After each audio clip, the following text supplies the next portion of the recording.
Pasemos a explicar ahora el tema de reproducción. La reproducción puede ser, bueno, es de dos formas, asexual y sexual. ¿Cuál es la característica de cada uno? La reproducción asexual es aquella en la que interviene un solo progenitor, sin la participación de gametos sexuales. Por lo tanto, los descendientes van a tener la misma variabilidad genética. En cambio, en una reproducción sexual van a participar dos progenitores, además de gametos sexuales, por lo que los descendientes van a tener una variabilidad genética con respecto a sus progenitores. Los tipos de reproducción asexual son los siguientes. Tenemos a la bipartición, y la cual se presenta principalmente en bacterias. En el gráfico se ve una, una célula, una bacteria diploide, representada por 2N. Su material genético se duplica. Tenemos acá en la segunda 4N, pero 2N, 2N. Esta bacteria se está rompiendo, entre comillas, en dos, y ahí salen dos células hijas, que, como se nota, es igual diploide que su progenitor inicial. La gemación es similar que la bipartición, bueno, más o menos. Tenemos a una célula madre, 2N. Esta célula madre se empieza a replicar, replicar, replicar. En el gráfico se ve que se generan cuatro células hijas. Pero ¿qué pasa? Una de ellas, o sea, la célula madre sigue existiendo y salen tres hijas, como se ve acá en la imagen. O sea, de una célula madre queda la misma célula madre más tres células hijas. Ahora, por esporulación, es casi similar que la gemación, solo que esta vez la célula madre no sobrevive.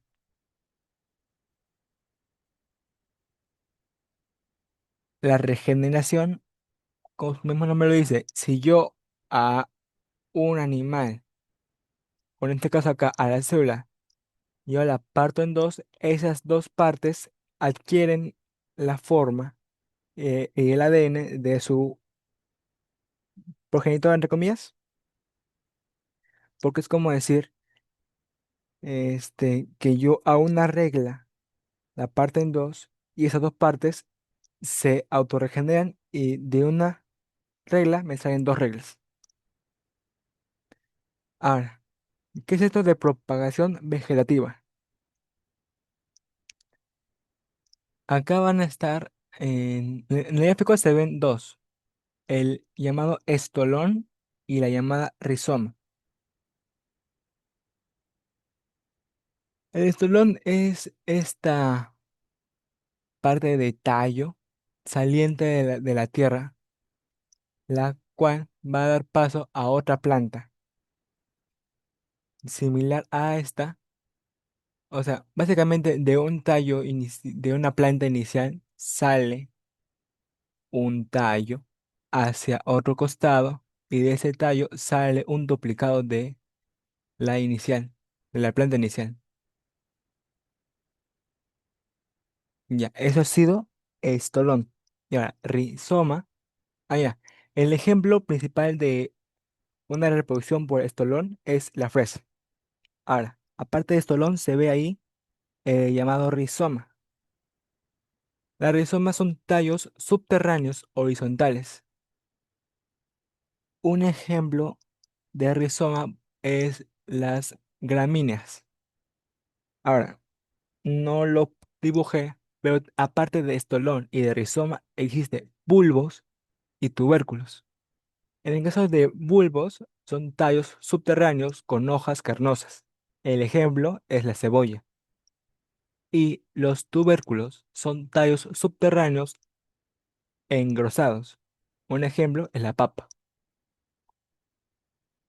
Muy bien. Ok, pasemos a explicar reproducción sexual. Como ya dije, la reproducción sexual es cuando intervienen dos progenitores, uno masculino y otro femenino, cada uno con su propia gónada, gónada masculina, gónada femenina. En el caso de la gónada masculina es el testículo y la gónada femenina es el ovario. Y el gameto masculino es el espermatozoide. En el caso del gameto femenino es el óvulo, aunque correctamente se podría decir ovocito 2. Ok, ¿qué pasa? Que esta, este material genético del padre y la madre va a sufrir meiosis. ¿Qué sucede? Pasa de una célula diploide a una célula haploide. ¿Por qué? Porque cuando ocurra esta unión entre comillas de gameto masculino y gameto femenino, N más N, 2N, y se vuelve a la normalidad, al 2N, a una célula diploide. Este proceso se llama fecundación y puede ser de dos tipos, externa o interna. Si es externa, es en el agua, y si es interna, es en el aparato reproductor femenino. Mm, ¿Por qué es esto? Porque el macho necesita un órgano copulador y quien lo tiene principalmente la hembra. Ok. Vayamos a el llamado ciclo celular. Más o menos expliqué acá qué sucedía con la meiosis, pero vamos a explicar correctamente o más concretamente qué es eso de meiosis y acá dice mitosis. A ver, ¿qué es el ciclo celular? Es la secuencia de eventos que permiten el crecimiento y la división celular. Estos eventos están separados por dos momentos, la interfase y la división celular. Ok, no está graficado. Voy a buscar una imagen. Tenemos ciclo celular. Ujú. Listo. Demasiado grande. Bien, aquí. Aquí tenemos a la fase G1, fase S y fase G sub 2. Vamos a explicar. ¿Qué ocurre primero en la llamada, bueno, interfase es esto de forma global, todo esto. ¿Qué ocurre acá? Este, en la interfase se realiza la mayor parte de la actividad metabólica de la célula, preparándose para la siguiente división. Y acá se divide en fase G sub 1, fase S y fase G sub 2. Acá dice que en la fase sub 1 ocurre el crecimiento celular. Ese periodo G sub 1 está también llamado periodo prereplicativo. En la fase G sub 1, la célula duplica su tamaño, por eso dice crecimiento celular, y aumenta la cantidad de organelas, enzimas y otras moléculas. En la fase S, que es replicación del ADN. Aquí ocurre la duplicación del ADN y sus proteínas asociadas. Existe ahora dos copias de la información genética de la célula. Fase G sub 2, también llamada fase postreplicativa. Acá dice preparación para la mitosis. Las estructuras necesarias para la división empiezan a notarse, los cromosomas empiezan a condensarse. Y aquí damos paso a la llamada mitosis, que consta de cuatro fases: la profase, la metafase, la anafase y la telofase. Acá entre profase y metafase, nombraremos también a la llamada prometafase, que es una fase intermedia. Ok. Mitosis. ¿Qué es esto? División celular. La profase es la primera fase de la mitosis. Ah, aquí está, mitosis. Tenemos a la profase. Acá dice, la profase es la fase más larga. El nucleolo desaparece. Eso pasa únicamente en la profase. En la prometafase, ¿qué ocurre? La carioteca desaparece. La carioteca es ese, digámosle, envoltura que protege al material genético, que lo encierra. Y si desaparece, el material genético va a estar más o menos suelto. Metafase. Aquí la cromatina llega a su máxima condensación. Se han formado los cromosomas. Los centrosomas han llegado a los polos. Se ha constituido el uso acromático. Aquí está, esta línea punteada de verde es el uso acromático. No se observan los nucleolos. En este periodo, cuando se hacen los estudios morfológicos de los cromosomas, o sea, en este periodo, aquí es donde se hacen los estudios morfológicos de los cromosomas. Aquí donde se ve si el niño o niña es, llamémoslo así, un niño normal genéticamente o tiene alguna malformación, algún síndrome. En el caso de la anafase, tenemos lo siguiente. Aquí las fibras del uso se acortan.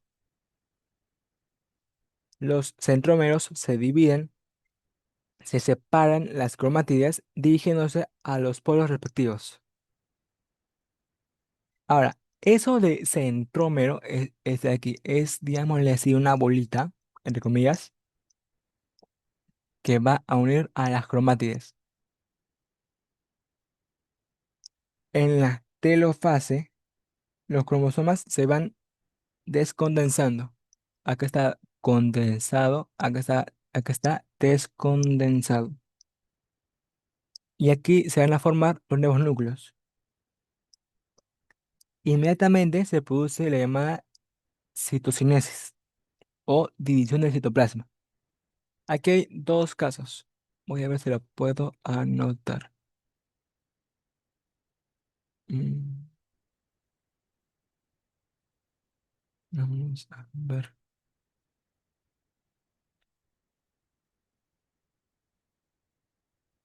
No parece. Ok, así nomás. Esta citocinesis puede ser de dos tipos. Si es en la célula animal, se llama estrangulamiento. Y si es vegetal, se llama fragmoplasto, es decir, formación de la placa celular. El resultado de la mitosis es que las células siguen siendo diploides. Y ojo, la mitosis únicamente ocurre en células somáticas. Puede ser tejido epitelial, o poner un ejemplo. ¿Por qué? Porque necesitamos que tenga la misma función, la misma carga genética, para que cumpla la misma función. Cosa muy distinta a lo que va a ocurrir en la meiosis. La meiosis va a ocurrir en las células, llamémoslas así, células sexuales, células germinativas. Aquí pasamos de una célula diploide a células haploides. Esta meiosis consta de dos fases, meiosis uno y meiosis 2. La meiosis uno, ahí dice, se llama también, bueno, es una etapa reduccional, porque pasamos de diploide a haploide. En cambio, una meiosis 2 es una etapa ecuacional, n igual a n, haploide igual a haploide. La meiosis uno consta de profase uno, metafase uno, anafase uno, telofase uno. Y la meiosis 2, pues la profase 2, metafase 2, anafase 2, telofase 2. En la profase 1 de la meiosis 1 hay 5 eventos: leptonemo, leptoteno, cigoteno, paquiteno, diploteno y diacinesis. Eh, la frase sería: le sigo a Paquita día a día. Ya, ahora, ¿qué ocurre en cada uno? Primero expliquemos qué es esto de profase 1. La profase 1 es la fase más compleja y larga de la meiosis. Listo, comencemos. Leptoteno. Aquí se inicia la condensación de los cromosomas, los cuales se observan como filamentos aparentemente simples. Cigoteno. Apareamiento de los cromosomas homólogos. Se forman los bivalentes.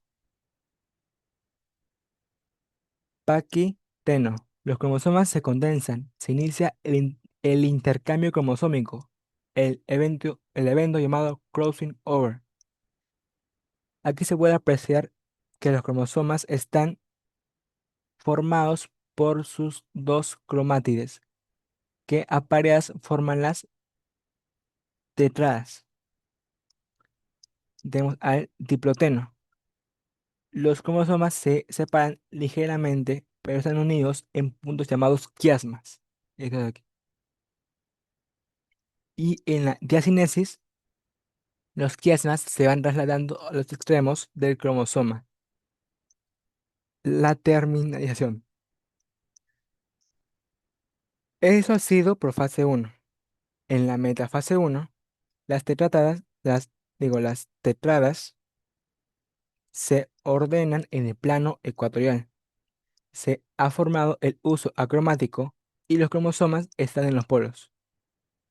En la anafase 1 se separan los cromosomas homólogos con el material genético intercambiado y se dirigen a los polos celulares. En la telofase 1 han llegado los cromosomas a los polos respectivos. Se forman los núcleos, cada uno de los cuales tiene un número haploide de cromosomas. N. Ahora, he mencionado que en el ciclo celular hay algo llamado interfase. Bien, entre meiosis 1 y meiosis 2 no hay interfase. Es decir, que ni bien acaba de la fase 1, vamos de frente a profase 2. Profase 2. La membrana nuclear desaparece. La cromatina se condensa. Hay centriolos. Se separan y comienzan a migrar. Vamos a la metafase 2. Los cromosomas se ordenan en el plano ecuatorial. Los centriolos han llegado a los polos y se establece un uso acromático. Voy a buscar una imagen que lo pueda representar.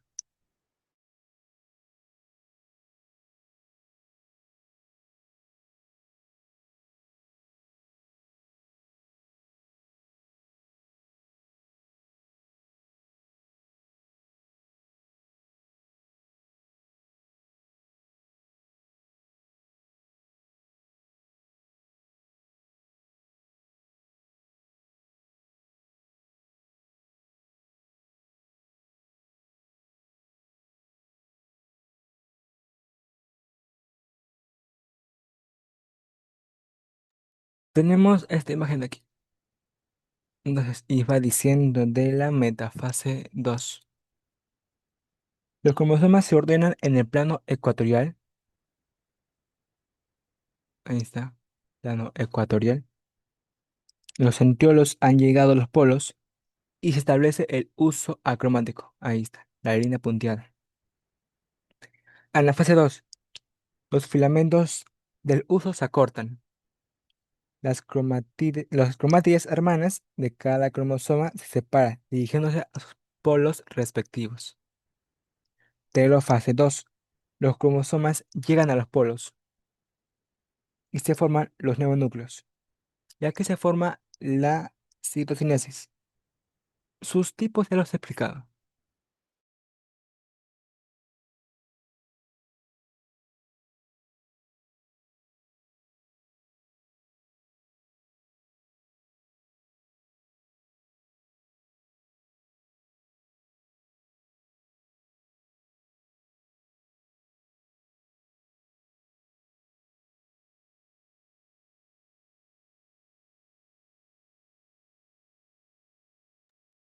Vamos a explicar ahora acerca de la genética.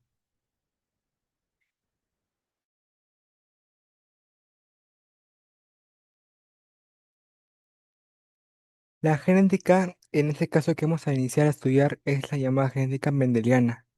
So, digámosle, señor que ha aportado demasiado en este estudio es el señor Gregorio Mendel. Primero un preámbulo. Entonces acá una célula. Acá su material genético, en el que van a estar las llamadas cromatinas. Tenemos acá un cromosoma y una de las líneas es llamada un locus. No es de locura, no es de alguien no acuerdo, no. Locus quiere decir región física que ocupa un gen. Tenemos acá este es el cromosoma, que es un segmento del ADN que expresa alguna característica y o alguna función.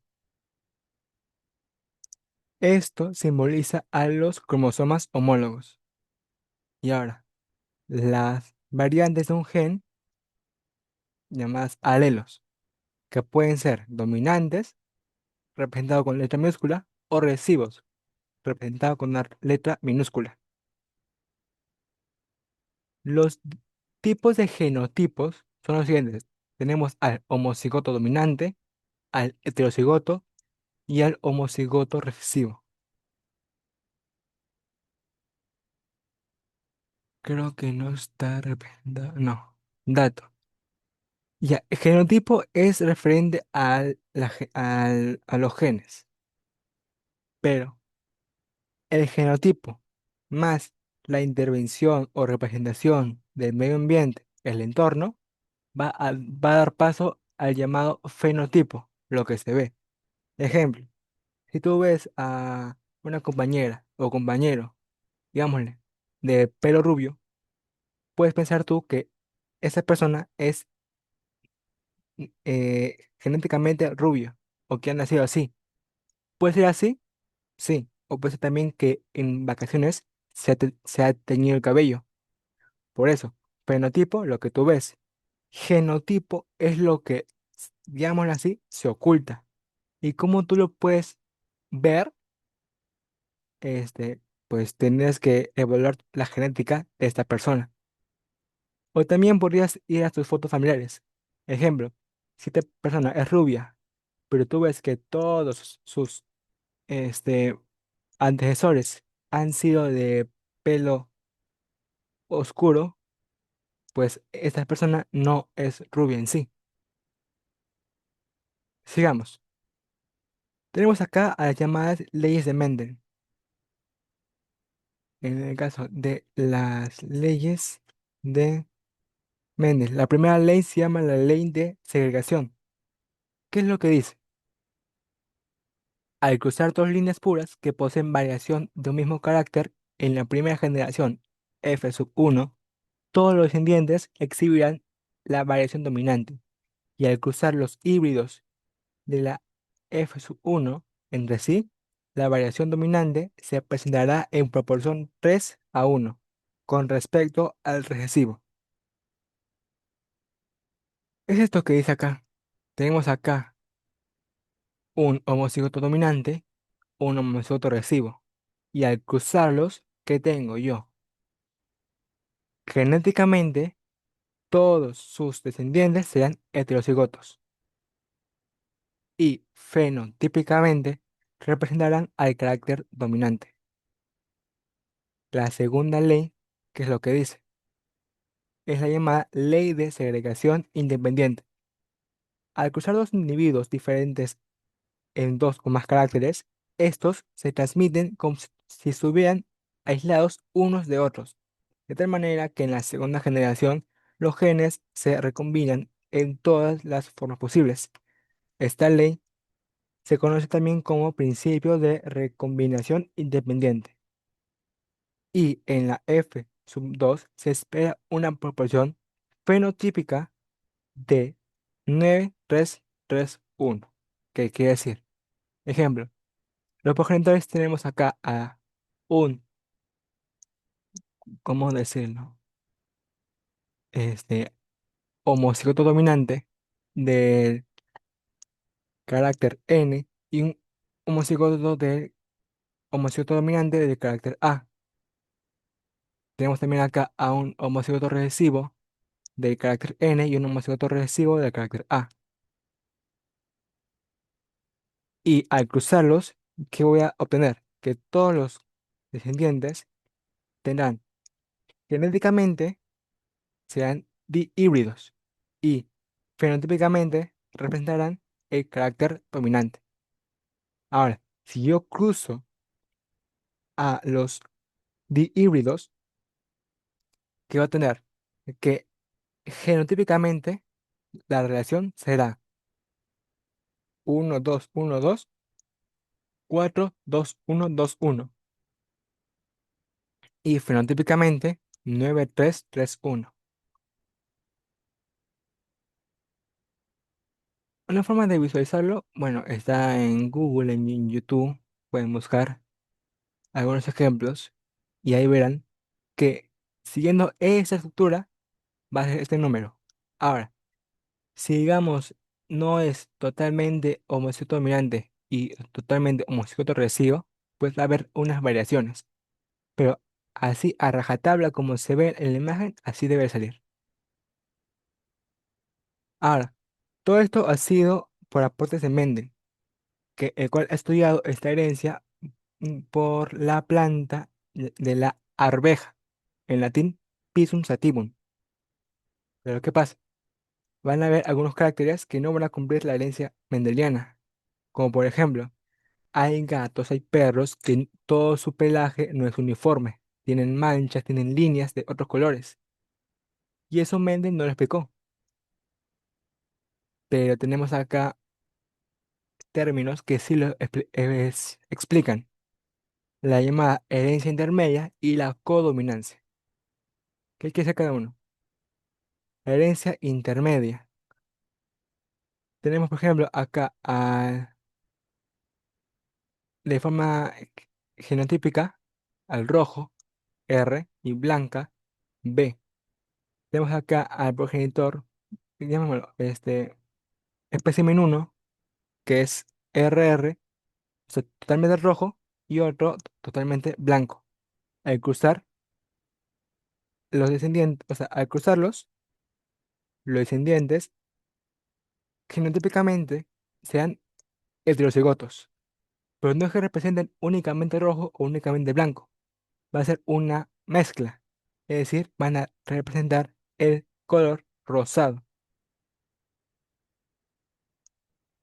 Mm, Y esta dominancia incompleta, o también llamado herencia intermedia, un ejemplo que puede venir, o, bueno, es el más clásico, es el de la planta Mirabilis jalapa, también llamada Don Diego de Noche o Doyo, como sea. Aparte de la herencia intermedia, tenemos a la codominancia. ¿Cómo se ve esto? De dos formas. Tenemos acá al grupo sanguíneo MN y el sistema ABO. Vamos primero con el grupo MN. Tenemos acá al grupo M, que es L, y arriba la letra M. El grupo N tenemos L y arriba N. Al yo cruzar un espécimen de solamente el grupo M y otro espécimen de solamente N, sus descendientes tendrán genéticamente una representación heterocigota. Va a tener M y N, o sea, va a estar del grupo MN. No es que uno domine a otro, no es que se mezclen, los dos se van a presentar a la vez. Y en el sistema sanguíneo ABO, que es el más conocido, ¿cómo así? Es decir, ¿no han visto o no han escuchado que cuando van a transferir sangre o cuando así de la nada te preguntan, oye, ¿de qué tipo de sangre eres? Uno dice yo soy A, yo soy B, yo soy O, yo soy AB. Así, es esto lo que quiere decir. El sistema sanguíneo ABO es el que se ve en la pantalla. El gen va a tener un alismo múltiple. Y estos son los llamados alelos. Tenemos un palito y arriba una A, un palito arriba una E y una I minúscula. Ahora, miren, A, B, acá es una codominancia, porque los dos se presentan. Si es acá una A y una I o una B y una I, es una dominancia. ¿Por qué? Porque va a estar expresándose genéticamente el A, no el I. El I es, llamémoslo así, algo recesivo. Ahora, fenotípicamente, el grupo O es así, es un homocigoto recesivo. El grupo AB es un heterocigoto. Ahora, el grupo A se presenta de dos formas. Bueno, en el caso de los genes está de dos formas. Es AA, o sea, un homocigoto dominante, o AI, sería un heterocigoto. Y en cambio, el grupo B, bueno, el grupo B es más o menos similar, solamente que en vez de A sería B. Vemos acá, BB sería un homocigoto dominante y BI es un heterocigoto. Y aquí tenemos qué ocurre cuando es receptor y donante. El grupo A va a tener entre sus anticuerpos el anticuerpo del B. O sea, no va a recibir transfusiones sanguíneas de parte del grupo B. Ni grupo B ni grupo B. El grupo B va a tener como anticuerpo al anticuerpo del A. O sea, no va a recibir sangre ni del A ni del O. Digo, no va a recibir sangre ni del A ni del AB. Como, como grupo más sobresaliente, tenemos al grupo AB, el cual va a ser el receptor universal. ¿Por qué? Porque como él tiene en su estructura al grupo A y el grupo B, pues no puede tener aún ese anticuerpo del grupo A al grupo B. Por eso va a poder recibir cualquier tipo de sangre. De forma rápida, el grupo donador universal va a ser el grupo O. Y ahora, ¿cómo es A positivo, A negativo? ¿Cómo es positivo o negativo? Aquí está el RH positivo, D mayúscula, va a ser dominante al RH minúscula. Es por eso que dicen, "Ah, yo soy A más, A menos, O más, O menos". A eso es a lo que se refería. Vayamos con genética del sexo.